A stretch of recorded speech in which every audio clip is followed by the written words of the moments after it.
Hello everyone. आज zero period के इस नए वीडियो में हम बात करेंगे कुछ ऐसे क्वेश्चंस की जो एसबीआई पीओ में बीते वर्षों में पूछे गए हैं। तो आज के जो क्वेश्चन का कलेक्शन है वो हमने बैंक एग्ज़ाम को ध्यान में रखते हुए बनाया है और ये पीछे जो बीते हुए साल हैं उनमें पूछे गए क्वेश्चंस में से ही मैंने कैरी किया है।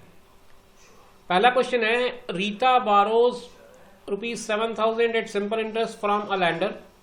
At the end of 3 years, she again borrows ₹3,000 and settled the amount after paying ₹4,615 as interest after 8 years from the time she made the first borrowing. What is the rate of interest? आपको rate find out करना है और जो transaction है या जो loan है वो किस तरह से लिया गया उसको समझिए।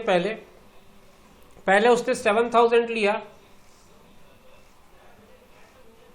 और ये 7,000 पूरा 8 इयर्स तक चला है, तो इस पे मैं 8 इयर्स का इंटरेस्ट लगाऊंगा पूरा। तो ये हो जाएगा 7,000 इंटू 8/100 है ना। तो ये हो जाएगा 8 7 56, 560 रुपये लगेगा इस पे। अब बात करते हैं 3,000 की। ये जो 3,000 रुपये वो ले रही है, लोन ले रही है, वो कब ले रही है? At the end of 3 years, मतलब 3 साल के बाद ले रही हो। तो 3,000 पे जो आपको इंटरेस्ट मिलना है वो होगा 8 - 3 यानी कि 5 इयर्स का। तो 3,000 इंटू 5/100 हो जाएगा। अपॉन 100 का 2 0 वैसे ही आप काट सकते हैं, थोड़ा सा आप और अपनी स्पीड को बढ़ा सकते हैं इससे। तो ये 150 आ जाएगा। तो कुल मिलाकर के उसको जो टोटल इंटरेस्ट मिल रहा है वो हो रहा है 560 + 150 यानी कि कितना हो जाएगा ये 5 1 600 710 रुपए का इसको टोटल इंटरेस्ट मिल रहा है। अब ये जो टोटल इंटरेस्ट मिल रहा है वो हो रहा है, हमने 1 साल के लिए और जो कंडीशन दी गई थी उसके अकॉर्डिंग ले रहे हैं। अब ये बता रहे हैं settle the amount after paying this much interest after 8 years. ये इतना रुपए उसको इंटरेस्ट मिल रहा है, तो आपको निकालना था रेट। अब आप रेट निकालेंगे तो वो रेट जो कैलकुलेट होगा वो कैलकुलेट होगा 4615/710 पे। ये आपको रेट दे देगा क्योंकि इतना इंटरेस्ट आपने लिया। ये 100 के बेसिस पे हम चल रहे हैं सब कुछ को, है ना। हमको पता नहीं था, हर का पी अलग है, प्रिंसिपल अलग है और रेट हमको पता नहीं था। तो ये हम सिंप्लीफाई करें इसको तो ये यहाँ तो नीचे 0 है और ये 71 है और ये 4615 है, ठीक है। तो मैं इसको ऐसा कर दूं, 71 से 4,665 को अगर भाग दूं तो 6 और आएगा फिर 5, 10 के कारण इसका डेसिमल पुट कर दो तो 6.5% इसका आंसर आ जाएगा। आप देख सकते हैं ऑप्शन डी में आपको 6.5 दिया हुआ है। ये इस क्वेश्चन का सोल्यूशन हो जाएगा। बात समझ में आ गई आपको? 7,000 पे पूरा 8 साल का इंटरेस्ट लगना है, 3,000 पे 5 साल का लगना है। टोटल मिला के इंटरेस्ट हो जाना चाहिए था 710 रुपये, लेकिन आपने दिया 4,615 रुपये। तो 4,615 रुपये मिला, इसका मतलब आपने कोई रेट अप्लाई हुआ उस पर, वो रेट जो अप्लाई हुआ है वो आपने ऐसे करके निकाल लिया, ठीक है। पढ़ते हैं नेक्स्ट क्वेश्चन की ओर। क्वेश्चन नंबर 2 ये कहता है, Ashok can row upstream at 8 km/h and downstream at 12 km/h। What is the speed of stream? Stream की स्पीड पूछ रहा है। वो दो अलग अलग ढंग से तैर रहा है। एक बार वो जा रहा है अपस्ट्रीम, दूसरी बार वो जा रहा है डाउन स्ट्रीम। तो ये अपस्ट्रीम डाउन स्ट्रीम का मीनिंग आप समझ लें। जैसे नदी की जो फ्लो है वो अगर इस तरफ है और आप भी इसी तरफ तैर रहे हैं तो ये हुआ आपका डाउन स्ट्रीम। और अगर नदी की फ्लो इस तरफ है, नदी इस तरफ बह रही है और आप इस तरफ जा रहे हैं तो ये कहलाता है अपस्ट्रीम। तो इस पे क्या होता है, जब आप डाउन स्ट्रीम चलते हैं तो डाउन स्ट्रीम में दोनों की स्पीड जो होती है वो ऐड हो जाती है, और जब आप अपस्ट्रीम आते हैं तो दोनों की स्पीड जो है वो माइनस हो जाती है। टोटल स्पीड जो बनती है वो दोनों के स्पीड को माइनस करने से बनती है, और यहां पर जो टोटल स्पीड बनता है वो दोनों के स्पीड को प्लस करने से बनता है। ये इसका बहुत सिंपल सा और छोटा सा बेसिक है। तो अब ये कह रहा है कि डाउन स्ट्रीम जा रहा है तो उसकी स्पीड जो है वो 12 किलोमीटर पर आवर बन रही है। ठीक है, तो मैं ये मान लूं 1 घंटे की बात करूं अगर मैं, तो 1 घंटे में जब वो डाउन स्ट्रीम चलेगा तो x प्लस वाई यानी कि 12 चलेगा, और अगर अप स्ट्रीम चलेगा तो x माइनस वाई यानी कि 8 चलेगा। इसको अगर सिंप्लीफाई कर दूं मैं तो यहां पर 2x इक्वल टू आएगा 20, यानी कि x की वैल्यू आएगी 10। ये अशोक की अपनी स्पीड है। आपको लेकिन पूछा है उसने स्ट्रीम की स्पीड, ये ध्यान रखें, स्पीड ऑफ स्ट्रीम पूछा है उसने। तो स्पीड ऑफ स्ट्रीम आप दो तरीके से निकाल सकते हैं, या तो ये 10 को यहां पुट कर दें तो x की वैल्यू वहां पुट करने से ये 10 हो जाएगा, 10 प्लस वाई इक्वल टू 12, तो y इक्वल टू 2 आ जाएगा। दूसरे में भी पुट करेंगे आप तो 10 माइनस वाई इक्वल टू 8 है, y उधर जाएगा तो भी y इक्वल टू 2 आ जाएगा। तो एक ये तरीका, दूसरा ये तरीका, आप चाहें जैसे इसको बना सकते हैं। ठीक है, तो कुल मिलाकर के आपकी रिक्वायरमेंट स्पीड ऑफ स्ट्रीम थी, तो आपका आंसर भी 2 किलोमीटर पर आवर होगा। इस पर आप टिक लगा सकते हैं, इसमें कोई कंफ्यूजन आपको नहीं होना चाहिए। जब डाउन स्ट्रीम होगा तब क्या होगा, अप स्ट्रीम तब होगा तब क्या होगा, बस ये ध्यान रखें। ठीक है, बढ़ते हैं नेक्स्ट क्वेश्चन की ओर। क्वेश्चन नंबर 3 बढ़िया इंटरेस्टिंग क्वेश्चन है। क्वेश्चन पढ़िए पहले। An inspector is 228 metres behind the thief. The inspector runs 42 metre and thief runs 30 metre in a minute. In what time will the inspector catch the thief? Options हैं आपके 19, 20, 18 और 21 minutes. ठीक है, देखो question ये बोल रहा है कि एक इंस्पेक्टर है, वो चोर का पीछा कर रहा है, तो चोर से वो 228 मीटर पीछे है। इंस्पेक्टर की जो स्पीड है वो 42 मीटर पर मिनट है, 1 मिनट में वो 42 किलोमीटर रन करता है, और जो थीफ है, जो चोर है, वो 30 मीटर 1 मिनट में रन करता है। ठीक है, थोड़ा क्वेश्चन को ऐसे समझें, यहां कहीं पर इंस्पेक्टर है और यहां कहीं पर थीफ है। ठीक, ये ऐसा है। इन दोनों के बीच की दूरी अभी 228 है, ये डिस्टेंस इन दोनों के बीच में। ये जो बंदा है ये 42 मीटर के हिसाब से 1 मिनट में दौड़ लगा रहा है, और ये लगा रहा है आपका 30 मीटर पर मिनट के हिसाब से। मतलब अगर मैं देखूं तो 12 मिनट का अंतर रहेगा, 12 मीटर का अंतर रहेगा हर मिनट में इनके बीच। तो अगर ये 12 मीटर का डिस्टेंस कवर करना है और इन दोनों के बीच में ऑलरेडी 228 मीटर का डिफरेंस है, तो कितना टाइम लगेगा? तो आपको कुछ नहीं करना पड़ेगा, इस 228 को 12 से डिवाइड कर दो, आपको पता चल जाएगा कितने देर में वो इसको पकड़ लेगा। तो 12 से मैं अगर कैंसिल करूं तो 12 कम 12 हो जाएगा, और 8 और 1 9, 12 कम 12 और 10 12 नहीं 108। तो 19 मिनट इसका करेक्ट आंसर होगा मेरे ख्याल से। आप देख सकते हैं अपने ऑप्शन में क्या टिक लगाया है आपने 19 मिनट में टिक लगाना है। 19 मिनट ही आपका करेक्ट ऑप्शन है। बहुत सिंपल सी बात थी, एक की स्पीड 42 थी, दूसरे की स्पीड 30 थी, दोनों के बीच का डिफरेंस 12 का था, दोनों के बीच का डिस्टेंस 228 था, आपको टाइम निकालना था। आप बेसिक मेथड से भी जाते हैं तो आपको यही काम करना पड़ेगा, कुल मिलाकर के ये सोल्यूशन हो जाएगा। ठीक है,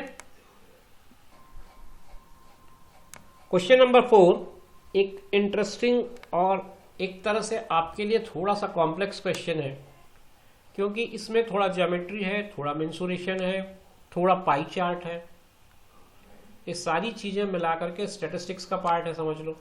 ये सारी चीजें मिलाकर के क्वेश्चन फ्रेम किया गया है।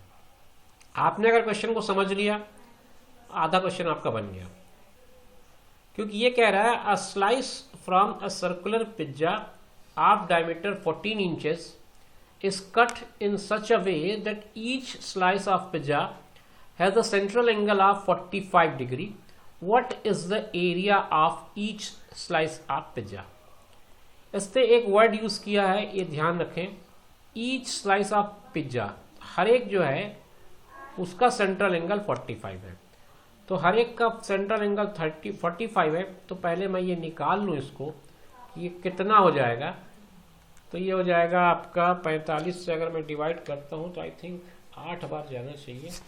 15 या 45, 15 दूनी 30, अच्छा है तो 15 दूनी 60, 3, ठीक 8। तो ये 8 पार्ट में आपके सर्कल को डिवाइड करेगा। ये आपने अगर सर्कल बनाया, ये इसका सेंटर है, तो 8 इसको इक्वल पार्ट में डिवाइड करेगा।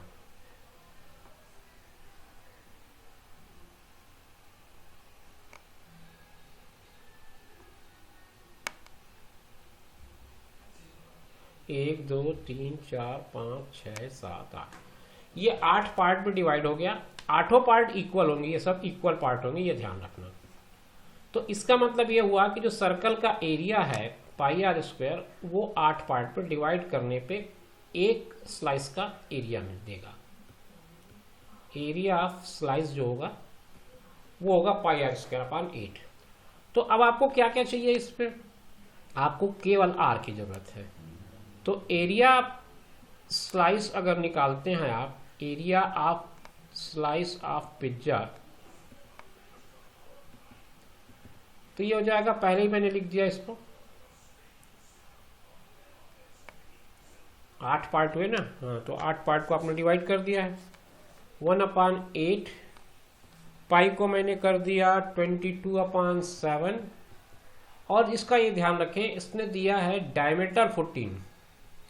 डायमीटर अगर 14 है तो इसका रेडियस 7 हो जाएगा, क्योंकि डायमीटर और रेडियस में हाफ का रिलेशन होता है। रेडियस जो है उसका डायमीटर का हाफ होता है।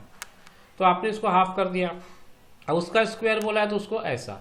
तो मैं कैलकुलेशन कुछ नहीं कर रहा हूँ, देखिए कैसे कैसे करें। यहाँ पर ये 7 से कैंसिल हो गया, ये आपका 8 है, ये 2 से कैंसिल होगा, 2 4 जाओ, ये 2 11 जाओ। तो ऊपर न्यूमरेटर में आपके पास केवल 77 बचेगा, 11 × 7, नीचे 4 बचेगा। अब ये 19 चौक 76 होता है, 1 बचेगा तो 2.25 और बच जाएगा। तो कुल मिलाकर के आपके क्वेश्चन का जो आंसर बनेगा वो आ जाएगा 19.25। क्या ये मीटर इंच दिया है, तो आप इंच, आंसर में 19.25 इंच दिया हुआ है, ये करेक्ट आंसर हो जाएगा। बात समझ में आ गई होगी आपको।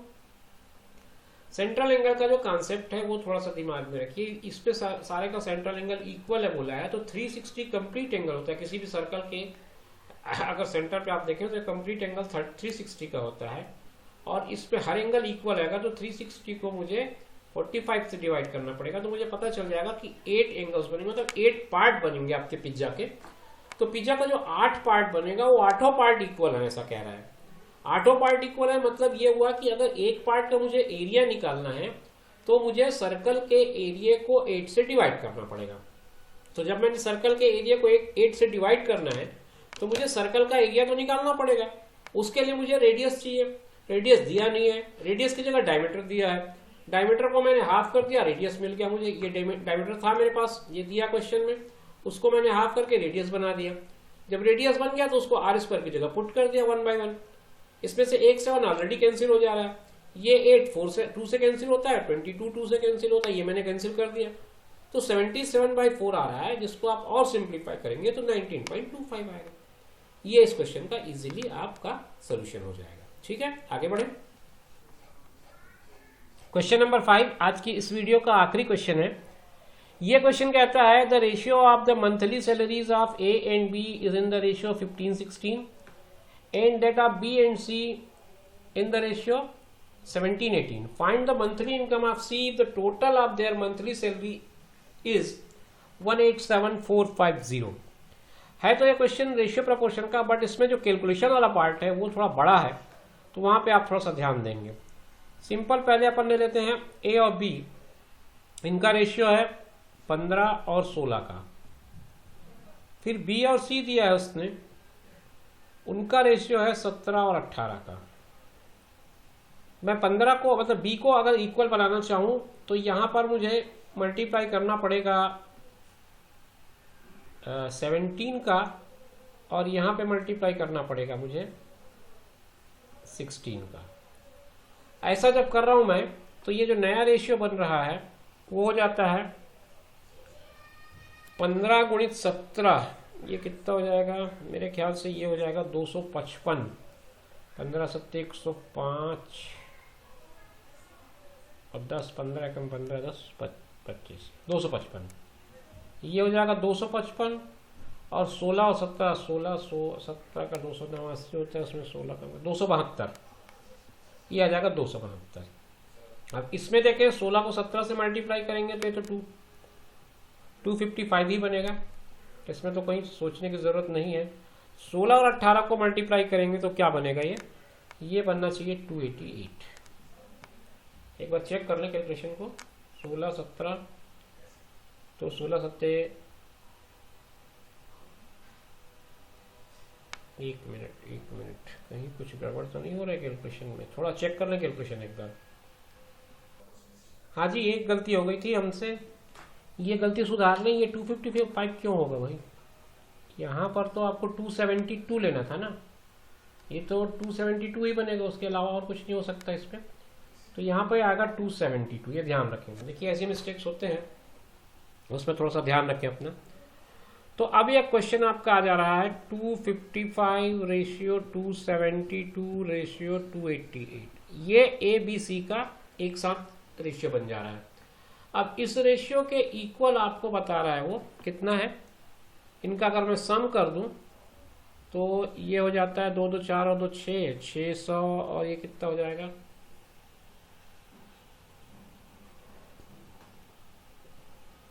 नहीं 600, फिर ये आ जाएगा इसका 75 88, तो ये कुल मिला के 815 आएगा, ये 815 आएगा तीनों का सम। तो जब ये 815 जो है 815 इक्वल है 187,450 के, तो एक कितने के इक्वल होगा, 187,450 बटा 815, और हमको निकालना किसका है, किसका शेयर निकालना है, सी का शेयर निकालना है। तो सी का शेयर निकालना है तो 288 के लिए कितना होगा, इसी में आप 288 को मल्टीप्लाई कर देंगे। अब ये आपका एक बड़ा सा कैलकुलेशन है, यहाँ से आपको कैसे जाना है ये थोड़ा समझना पड़ेगा। तो यहाँ पे आप यूनिट डिजिट का कॉन्सेप्ट यूज़ करें या फिर आप कैलकुलेशन ही करें, जैसा आपको अच्छा लग रहा हो वैसा कर सकते हैं आप। देखते हैं इसमें कौन सा चीज़ सही रहेगा। देखिए इसमें आप कोई यूनिट डिजिट वाला कॉन्सेप्ट नहीं लगा पाएंगे, क्योंकि 6 और 6 12 12 2 14 14 4 18, तो इसका तो 8 है 1 9, यानी कि 0 हो जाएगा डिजिट सम। और 7 और 2 9 9 और 1 10, यानी कि 1 हो जाएगा इसका डिजिट सम। 6 2 8 8 और 2 10, तो इसका भी 1 हो जाएगा। और 6 5 11 11 8 19 9 और 1 10, इसका भी 1 हो जाएगा। तो ये तीन जो चीज़ें हैं उनका सम सेम आ जा रहा है, तो इसलिए आप इसमें यूनिट डिजिट का कॉन्सेप्ट नहीं लगा पाएंगे, आपको सिंप्लीफाई ही करना पड़ेगा।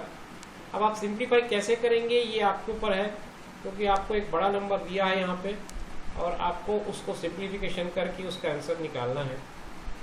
थोड़ा बहुत काम अगर आप समझ पाएँ तो मैं आपको सजेस्ट करूँगा, ये 288 लगभग ये आपका 300 के आसपास है, 815, मतलब ये लगभग ये 800 ही है समझ लो।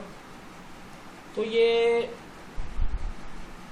2 से कुछ बड़ा आएगा डिनोमिनेटर जो है नीचे का, मतलब 3 भी नहीं आएगा, नहीं 2 से कुछ बड़ा तो आएगा ही, तो दिख रहा है। अब आप आगे सिंप्लीफाई करिए, किस तरह से सिंप्लीफाई कर सकते हैं। 5 से तो कैंसिल हो जाएगा ये, 5 से कम 5 बचा 3, 5 छक्के 30 बचा 1, 5 दिया 15, 163 आएगा यहाँ पे। और इसको मैं काटूंगा 5 से, तो 5 दिया 15, 3 बचा 5 7 35 बचा 2 5 24 बचा 2 5 5 25, ये आएगा। अब ये 163 है और ये 288 है, 163 और 288। अब इनको आपको कैलकुलेट करना है। आपको फाइनल कैलकुलेशन के बाद जो मिलेगा वो फिगर बता रहा हूँ मैं, 66240 आएगा इसका फाइनल आंसर, जो कि ऑप्शन ए में दिया हुआ है। अब ये आपको अपना आपने कौन सी तरह से प्रैक्टिस करी है सिंप्लीफिकेशन का। जब हम सिंप्लीफिकेशन डिस्कस करेंगे तब मैं आऊँगा आपको इस तरह के मेथड पर बात करने के लिए, लेकिन अभी आपको मैं केवल आंसर ही सजेस्ट कर पाऊँगा। तो आप आंसर 66240 को चेक कर सकते हैं। ठीक है, ये वीडियो था आज के बैंकिंग के कुछ पुराने सवालों को लेकर के। आगे नए वीडियो में मैं फिर से आपके सामने आऊँगा कुछ और नए क्वेश्चंस लेकर, कुछ और नए सॉल्यूशन लेकर, कुछ और नए तरीके लेकर के। तब तक के लिए इंतज़ार करिए, मिलते हैं नेक्स्ट वीडियो में। Take care, bye bye.